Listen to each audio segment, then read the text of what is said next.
Love. दोनों को सबसे पहले तो कॉन्ग्रेचुलेशन, बहुत Thank ही you. पसंद किया जा रहा है ट्रेलर, और ट्रेलर देखकर पूरी पलटन जमा है फिल्म देखने के लिए। क्या कुछ कहना चाहते हैं फिल्म के बारे में? सर बहुत बड़ी बात है अगर आप लोग एक्साइटेड हैं, क्योंकि ये वो वाला मैच है जो हम जीते थे 67 में। हाँ, जो हारे थे उस मैच के बारे में हाइलाइट्स आती रहती टीवी पर।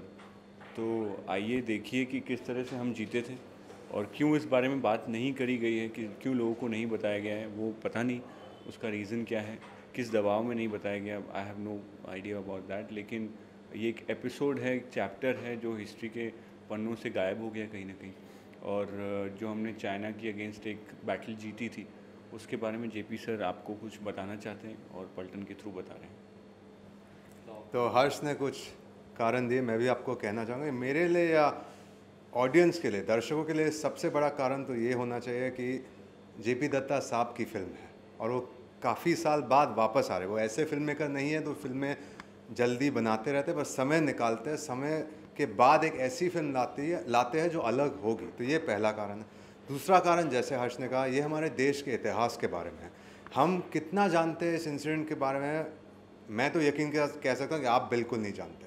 तो आइए देखिए वॉट जेपी सर्स मैजिक, और हम सबको देखिए कैसे हमने कोशिश की एक जिम्मेदारी को निभाने की जो हर एक्टर को नहीं मिलती है। तो हर्षवर्धन, जेपी सर के साथ काम करने का हर किसी का एक ख्वाब होता है और आज भी हो रहा है। किस तरह आप फिल्म से जुड़े, क्या कुछ था उसके पीछे का प्रोसेस? सर मैं तो जंगलों में कैंपिंग कर रहा था बिना नेटवर्क के, और बाहर था तो वहाँ पे नेटवर्क वगैरह नहीं था। तो वहाँ में भूख लगी तो थोड़ा हाईवे की तरफ आया, वहाँ पे आया तो सिग्नल मिली। सिग्नल में मैसेज था कि जेपी सर के ऑफिस पहुँचो तुरंत। तो अगले दिन मैं तुरंत आया और मुझे पता चला कि 3 घंटे में निकलना है, क्योंकि एक सर्टन एक्टर की रिप्लेसमेंट में मुझे लिया गया था। तो आखिरी के 3 घंटों में मेरी कास्टिंग हुई है। तो बस ऊपर वाले की सर मेहरबानी है। और जो जिन सोल्जर का मैं रोल प्ले कर रहा हूँ, मेजर हरभजन सिंह, कहीं ना कहीं उनकी जो स्पिरिट है उनका भी इसमें हाथ है, ऐसा जेपी सर का मानना है। कि इस तरह से कास्टिंग होना मतलब ये बिल्कुल विश्वास ही नहीं हो पाता कई बार कि एकदम लास्ट मोमेंट कैसे मुझे। तो कहते हैं कि इन्होंने ही आपको कास्ट किया है। तो I thank his spirits and I thank my father's blessings also.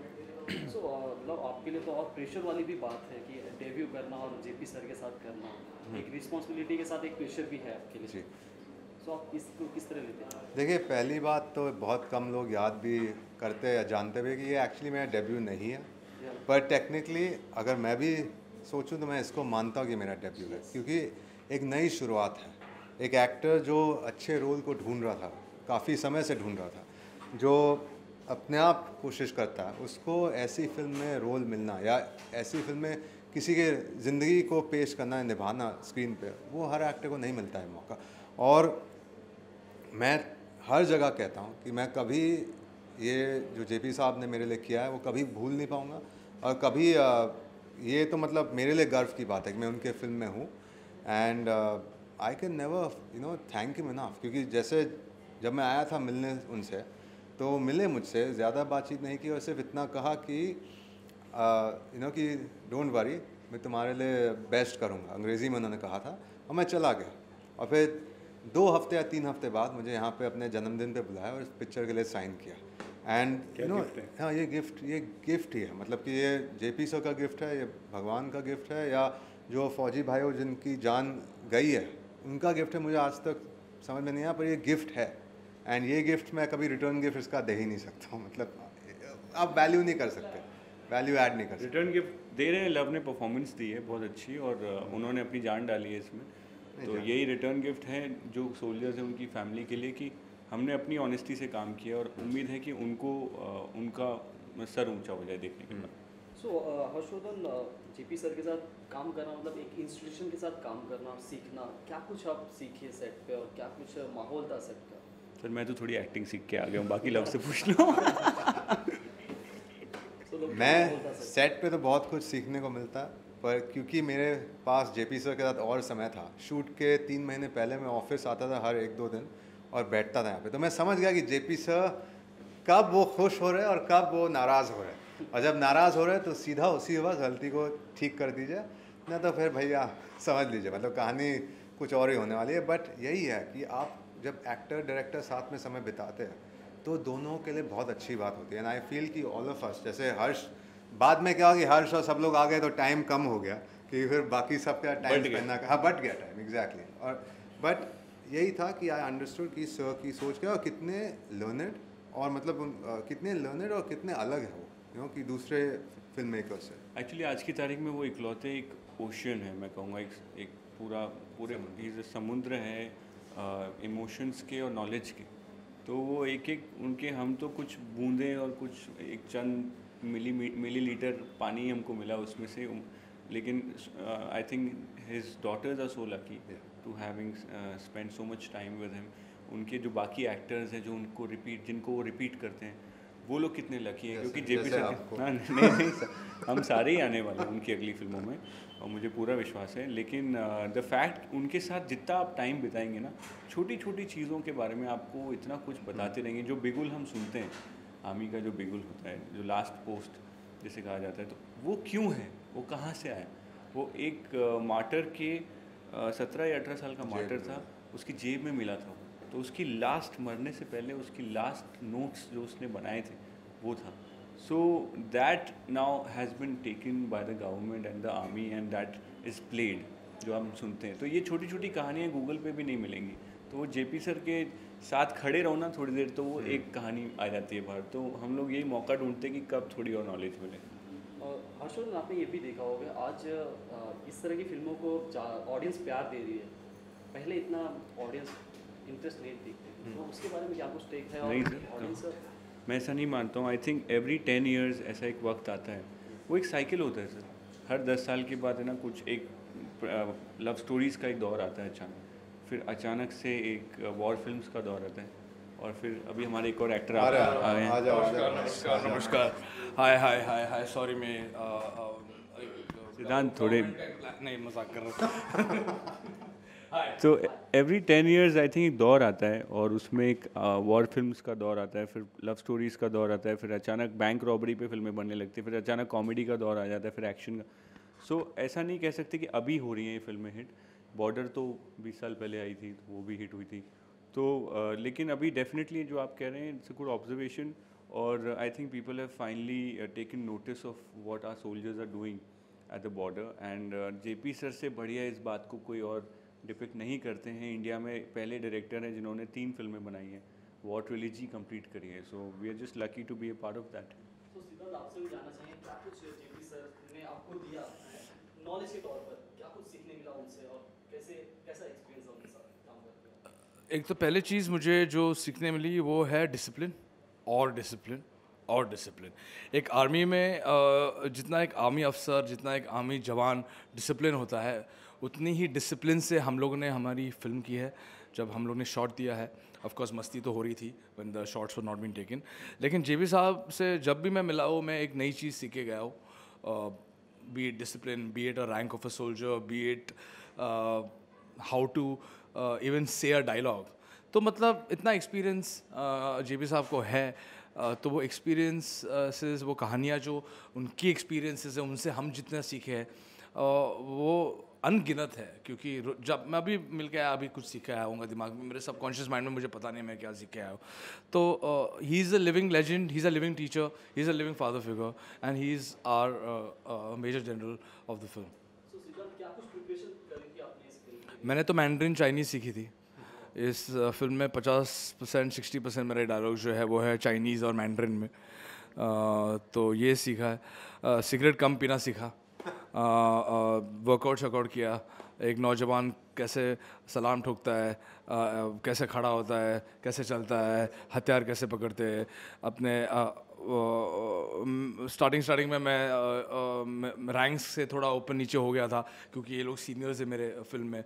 तो वो सब चीज़ें सीखे कि कैसे सीनियर्स को कैसे रिस्पेक्ट देते हैं, कैसे उनका जिक्र करते, उनसे बात कैसे करते। तो बहुत सारी चीज़ें सीखी। और सर, लोकेशन की बात करी जाए तो 2-3 प्लेस पे शूट किया गया है, और वहाँ की कंडीशन बड़ी ही खराब होती है अगर मौसम के तौर पे देखा जाए। तो क्या कुछ आपने क्या कुछ देखा?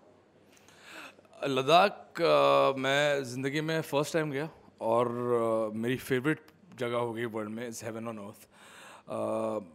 मैं नेचर फ्रीक तो हुई बचपन से, और वहाँ के टेरेन्स, वहाँ का सब कुछ देखकर दिल बौखलाया गया था, मतलब इतना मज़ा आ गया क्योंकि वो एक ऐसा व्यू, सुबह उठकर माउंटेन, ये रोज़ नहीं सिर्फ फेरी टेल्स में दिखते हैं ये सब चीज़ें। लेकिन वहाँ पर हेल्थ का थोड़ा नीचे हो गया था मेरा, क्योंकि मैं खाना बहुत खा रहा था वहाँ पर, तो ऑक्सीजन दिमाग में कम जा रहा था और तबीयत ख़राब हो गई थी। वहाँ खाना नहीं खा सकते 5-6 बजे के बाद शाम को ज़्यादा, या तो यू विल फॉल सिक, क्योंकि वो ऑक्सीजन का है कुछ कनेक्शन। तो धीरे धीरे कैरेक्टर में घुसना, वहाँ का रूटीन पकड़ना, ये सब चीज़ें ना बहुत मायने रखती थी, क्योंकि या तो ये फिल्म बनती नहीं थी, क्योंकि we had to be discipline with our health and our food and everything else. And ये सब भाई लोग मेरे साथ थे जो सब इतने हेल्थ फ्रीक्स है सब, तो इनको देख कर मैं भी एकदम थोड़ा जोश में आ गया था। लोकेशन में शूट करने का कैसा एक्सपीरियंस था, क्या कुछ तो ये बोस्ट करने की बात नहीं है, पर मुझे लगता है कि मैं और सोनू सर बीमार नहीं हुए वहाँ पे। और हाँ ये बीमार नहीं हुआ था, लेकिन इससे एलर्जिक रिएक्शन हुआ था, वो मेकअप के साथ हुआ था। हाँ वो हाँ, पर वो अलग है भाई। नहीं, वो बीमार नहीं, क्योंकि 2-3 जन बोलेंगे यार ये तो बट वो नहीं, allergic नहीं, reaction नहीं, था, वो बीमार नहीं हुआ था। पूरी फिल्म में एक मेंबर बीमार पड़ा है सिवाय लव और सोनू सर के। ये एक बार भी इनका विकेट डाउन नहीं हुआ। सोनू सर फैल से नहीं, उनका उन्होंने बजूका उठाया और बहुत हैवी बजूका था वो, तो इसलिए उनके पीठ को थोड़ी सी मतलब हल्की सी। एक दिन उठ नहीं सके वो बेड से, हम लोग सब डर गए थे यार कमरे में जाकर, क्योंकि उनका एक वो बजूका जो अभी जो गाना निकला है आज, जो एंडिंग का गाना है उसका एक स्निपेट, मैं जिंदा हूँ, उसमें वो एक शॉट देखना था, सोनू भाई ने ना अपने शोल्डर पे बजूका लिया है, रियल बजूका, डमी वमी नहीं, और भागे, और वो भागे ऑक्सीजन के बिना भागे। माइक तो ले लिया। हाँ जो सुनाई दे ना तो मालूम है, वो वैसे ही जोर से बोलता हूँ। बहुत good, it's good. Jackie sir भी हैं फिल्म में, और आज से 20 साल पहले आई फिल्म मॉडल में भी उनका बहुत ही अहम रोल था, तो उनसे कुछ टिप्स मिली थी इस तरह की पैट्रियोटिक फिल्म करने सर में, क्या कुछ? बिल्कुल बहुत अच्छा सवाल है आपका, क्योंकि वो इकलौते ही लिंक थे बॉर्डर से हम तक ना, क्योंकि he was the only actor who has been repeated from border. तो उनसे टिप्स लेने से पहले मैं आपको सच बताऊं तो मैं तो मेस्मराइज ही था उनको देखकर वो सारी फिल्में याद आ रही थी जो टीवी पे हम देखते थे उनकी, और एक असली रॉकस्टार की जो इमेज होती है वो मुझे समझ में आई। एंड बहुत बाद में मैं थोड़ा सा उनसे बात कर पाया। शुरू में तो I was totally star struck. मैं इतना स्टार स्ट्रक कभी लास्ट कब हुआ था मुझे याद नहीं है, लेकिन उनको देख के ये समझ में आया कि एक अच्छा इंसान स्टार भी हो सकता है और एक स्टार अच्छा इंसान भी हो सकता है। जो हम कई बार एक मिसकंसेप्शन होती है लोगों के बारे में, और कहते हैं कि थोड़े एरोगेंट होते हैं स्टार्स और थोड़ा अलग बिहेवियर होता है, लेकिन एक अच्छा इंसान जो आम लोगों के साथ घुल मिल के रह सकता है और वो इतना बड़ा स्टार है, वो मैंने उनको देख के सीखा, और उम्मीद है कि उनका 1% हम लोगों को सबको मिल जाए, बांट के खा लेंगे। अगर बात की जाए, आपने काफ़ी दिन एक आर्मी ऑफिसर या सिविल ऑफिसर की तरह आपने सरहद पे बिताई थी। जब आप सुनते हैं कि इस तरह का माहौल अपने इंडिया में होता है, अपने सिपाहियों पे, अपने ऑफिसर्स पे बहुत सी प्रॉब्लम झेलनी पड़ती हैं, ऑडियंस से भी, मतलब दूसरों से भी और अपने लोगों से भी, तो तब क्या आता है आपके जहन में? सर जितना इनके लिए किया जाए उतना कम है, to be very honest. Government जो हो सकता है कर रही है, लेकिन ऐसा कभी नहीं होगा कि आप कहेंगे it's completely taken care of. हमेशा एक स्कोप रहेगा कि हम और बेहतर उन सिपाहियों के लिए कर सकते हैं, क्योंकि बहुत हार्श कंडीशंस में होते हैं। हम लोग जो कहानियाँ बता रहे हैं 2.5 महीने की हैं, उनकी तो ज़िंदगी बॉर्डर पे बीतती है। हमने तो 2 शॉट दिए थे जहाँ पे -27 डिग्रीज था, उनके तो महीनों वहाँ पे बीतते हैं। सियाचिन ग्लेशियर पे वो लोग जाते हैं 3-3 महीने के लिए, जहाँ पे एक चिड़िया नहीं होती है और जहाँ पे चलने का रास्ता नहीं है। उनको हेलीकॉप्टर से ड्रॉप किया जाता है और हेलीकॉप्टर से पिक किया जाता है 3 महीने बाद। 3 महीने उनके साथ क्या होता है, कोई कांटेक्ट भी नहीं होता है उनके पास। तो सूखा ड्राई राशन लेके जाते हैं वो लोग, और वही बर्फ़ पिघलाते हैं, उसी में खाना बनाते हैं और वही खाते हैं। तो मैं तो गुरमीत कहता है ये, और सिद्धांत कहता है कि ये हमारे भगवान की तरह है। बिल्कुल सही कहता है, क्योंकि ये एक्चुअली हमारे भगवान की तरह है, जो वहाँ खड़े होकर अपनी जान को हथेली में लिए, और हम लोगों को यहाँ पे चैन से हम लोग ये कैमरा लगा के और पोस्टर के सामने खड़े होके आराम से एसी में बातें कर पा रहे हैं, उनकी बदौलत। सो आई थिंक जितना हम उनके बारे में सोचें और करें उतना कम है। देखिए मैं थोड़ा और कुछ कहना चाहूँगा। जैसे हमारे देश में काफ़ी बार आप देखते हैं कि न्यूज़ चैनल या फिर कोई व्यक्ति उनके आर्मी वालों पे उंगली उठाते हैं और बोलते हैं कि मतलब ये बहुत गलत कर रहे हैं, इनको ऐसे नहीं करना चाहिए, ये सही नहीं था। पर मैं आपसे सिर्फ एक सवाल पूछना चाहता हूँ कि अगर आप वहाँ पे होते तो आप क्या करते? कि आपको लगता है आसान है कि आप कहीं जा रहे हो जहाँ पे दुश्मन आपको घेर चुके हैं, आपको पता है कि दुश्मन कहीं से भी आ सकता है, कहीं से भी आपके ऊपर गोली चला सकता है। जी हाँ, कभी कभी हो सकता है, उनसे भी गलती होती है। हमारे भाई जो फौजी भाई है, उनमें से एक दो गलतियाँ करते हैं, पर इसका मतलब ये तो नहीं है कि आप सब पे उंगली उठाए। I think it is very wrong. And जब तक हम नहीं समझ पाएंगे, हम वहाँ पे जाकर खुद नहीं जान पाएंगे उनके लाइफ के साथ उनके लाइफ में क्या होता है, ये बहुत गलत होगा उनको कुछ कहना। बस सब कुछ तो बोल दिया ये लोगों ने, लेकिन मैं एक आखिरी चीज़ बोलना चाहूँगा कि हिंदुस्तान के वासियों, आप हमारे जो सैनिक हैं उनको हर वक्त बहुत प्यार, बहुत रिस्पेक्ट, उनके लिए बहुत अच्छा चाहना, उनके लिए प्रेयर्स बहुत अच्छा करना, और ये प्रे करो कि ज़िंदगी में वॉर कम होए और प्यार ज़्यादा होए। फैमिली से क्या कुछ रिस्पांस मिल रहा है, क्या कुछ रिएक्शंस मिल रहे हैं घर से? आजकल तो स्त्री का रिस्पॉन्स चल रहा है, क्योंकि बहन की फिल्म आज लगी है, तो आज जैसे ही ख़त्म हो जाए तो कल से हमारा टाइम चालू हो जाएगा घर पे। नहीं, सब रुके ही है, अमी जेपी साहब की फिल्म है और हम हैं, तो मैं ज़्यादा कुछ बोलना नहीं चाहता। एक कमाल की बात, सॉरी मैं इंटरप्ट कर रहा हूँ, लेकिन दोनों भाइयों की दोनों बहनों की फिल्में आई हैं पिछले 2 कमाल। और दोनों की जबरदस्त, दोनों हिट है। शाबाश यार, पलटन भी हिट ही है इंशाल्लाह। लेकिन घर पे हाँ सब रुके ही है, पागलपंती सी थोड़ी छाई मतलब मची हुई है घर पे। ऐसे ये इंटरव्यू के लिए जा रहा है, ये घर पे ये इसकी ये फिटिंग है, इसकी ये वो है, इसका ये वो है, तो ये सब तो चलता रहता है। और मॉम बहुत एक्साइटेड है, और डैड भी, और मासीज भी, क्योंकि स्पेशल कहानी है पलटन। और चाइनीज़ में मैंने बात किया तो सब रुके कि मैंने क्या बोला है। कुछ ऐड करना चाहिए आप? ऐड करना का, जैसे हमारा घर ऐसा घर है जहाँ पे बहुत बड़ा है इनका, ओपन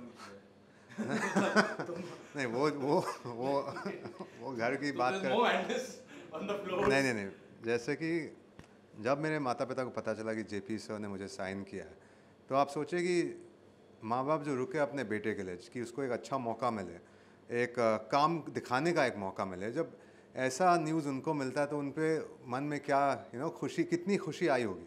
तो we are all very happy. And हम सब, मैं शुरुआत से कहता हूँ कि मैं इस फिल्म में डे 1 से विश्वास करता हूँ, और जेपी से मैं डे 1 से विश्वास करता हूँ, और मेरा परिवार भी यही मानता है कि ये फिल्म काम दिखाएगी और सबके लिए अच्छा करेगी। लास्टली एक साथ क्या कहना चाहते हैं अपने चाहने वालों से, फ्रेंड्स से, एक साथ क्या कुछ कहना चाहते हैं? एक साथ अलग अलग चीज़ें बोलेंगे तो फिर ऊपर सर यही बोलेंगे हम कि जब मैच के हाईलाइट आते हैं, हाँ, और जब हारे हुए मैच के हाईलाइट आते तो हम चैनल चेंज कर देते हैं, और जब जीते हुए मैच के बारे में नहीं बताया गया आपको, तो आपको जानने की बहुत उत्सुकता होती है। उस मैच के हाईलाइट्स जेपी सर आपको दिखाएंगे 7 सितंबर को।